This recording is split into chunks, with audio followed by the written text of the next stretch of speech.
তেজপুৰত অসমীয়া বনিয়াৰ দপদপনি 12 বিঘাকৈ চৰকাৰী ভূমিত গোশালা আশ্ৰম খুলি একাংশ বনিয়াই চলাইছে লুণ্ঠন-ৰাজ।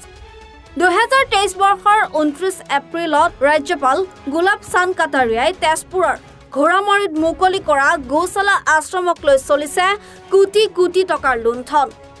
গোশালাখনৰ দায়িত্বত থকা অসমীয়া বনিয়াৰ এটা দলে চলাইছে এই লুণ্ঠন-ৰাজ। ওখ ৱাল আৰু প্ৰকাণ্ড গেটৰ ভিতৰত ৰখা গোধনসমূহে নাপায় পৰ্যাপ্ত পৰিমাণৰ খাদ্য, বিশুদ্ধ খোৱা পানীৰ লগতে উপযুক্তভাৱে থকাৰ সা-সুবিধা। চৰকাৰী 12 বিঘা ভূমিত স্থাপন কৰা এই গোশালা আৰু আশ্ৰমত আছে মাত্ৰ 30 জনী গৰু। কিন্তু উপযুক্ত খাদ্য নোপোৱাত 30 জনী গৰুৰ অৱস্থা শোচনীয় হৈ পৰিছে। ব্যক্তিগত লাভালাভৰ অংকত ব্যস্ত হোৱা এই অসমীয়া লোকসকলক নাকি লগাব পাৰিবনে জিলা প্ৰশাসন তথা ঊৰ্ধ্বতন কৰ্তৃপক্ষই? তেজপুৰৰ পৰা বিশ্বজিৎ দাসৰ ৰিপৰ্ট, এনি ভাৰত 24।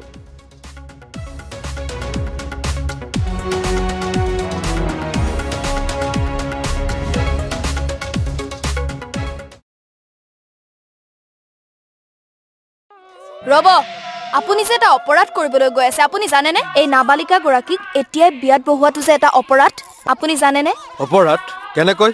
মোৰ ছোৱালী, মোৰ কথা। তুমি যিয়েই নোকোৱা ভূঞা, 18 বছৰৰ তলৰ যিকোনো কন্যা সন্তানৰ বিয়া দিলেই আইনগতভাৱে এক দণ্ডনীয় অপৰাধ। বিয়া দিয়াজন যিমান দায়ী, বিয়া পতাজনো সমানে দায়ী। এতিয়া তাই পঢ়া-শুনা কৰাৰ বয়স, খেলা-ধূলা কৰাৰ বয়স। তাইক খেলিবলৈ দিয়ক, পঢ়িবলৈ দিয়ক, আৰু চাব এদিন আপুনি তাইক লৈ গৌৰৱ অনুভৱ কৰিব পাৰিব। এতিয়াই তাইক সংসাৰৰ বোজা দি তাইৰ ভৱিষ্যত জীৱনটো অন্ধকাৰ কৰাৰ অধিকাৰ তোমাৰ জানো আছে? মোৰ ভুল হৈ গ'ল মাজনী, মোক ক্ষমা কৰিবা। শিক্ষা ল'ৰা ছোৱালী উভয়ৰে প্ৰাপ্য আৰু অধিকাৰ। আপোনাৰ কন্যা সন্তানক তাইৰ এই প্ৰাপ্যৰ পৰা বঞ্চিত নকৰাব। বাল্য বিবাহ ভাৰতীয় আইনৰ দ্বাৰা বিহিত এক দণ্ডনীয় অপৰাধ। এনে অপৰাধ কৰি আপোনাৰ কন্যা সন্তানৰ ভৱিষ্যত অন্ধকাৰৰ মাজলৈ ঠেলি নিদিব। নমস্কাৰ, মই অজয় ফুকন আৰু এইখিনিতে সমূহ এনি ভাৰত চেনেলটোৰ যিসকল কৰ্মকৰ্তা আছে সকলোৰে মোৰ ফালৰ পৰা শুভেচ্ছা জ্ঞাপন কৰিছোঁ। অসমৰ আচলতে সংবাদ জগতত নতুনকৈ আচলতে এটি আত্মপ্ৰকাশ ঘটিছে আমাৰ নিউজ চেনেল এনি ভাৰত, আৰু এনি ভাৰতৰ এটা খুব ধুনীয়া এটা অনুষ্ঠান হ'বলৈ গৈ আছে।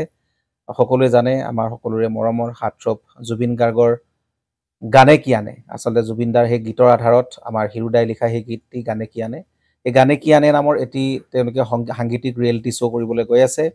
আৰু 15 আগষ্টৰ পৰা গোটেই আৰম্ভ হ'ব। প্ৰথম অডিশ্যন অসমৰ ধেমাজি জিলাত আৰম্ভ কৰিব। গতিকে সমূহ যিসকল প্ৰতিভা আছে, যিসকলে গান ভাল পায়, যিসকলে তেওঁলোকৰ নিজৰ প্ৰতিভা আচলতে দেখুৱাব বিচাৰে, এই ৰিয়েলিটি শ্ব'ত গানে কি আনে এই প্ৰতিযোগিতাত অংশগ্ৰহণ কৰক আৰু খুব ধুনীয়া আপোনালোকে সুবৰ্ণ সুযোগ লাভ কৰিব।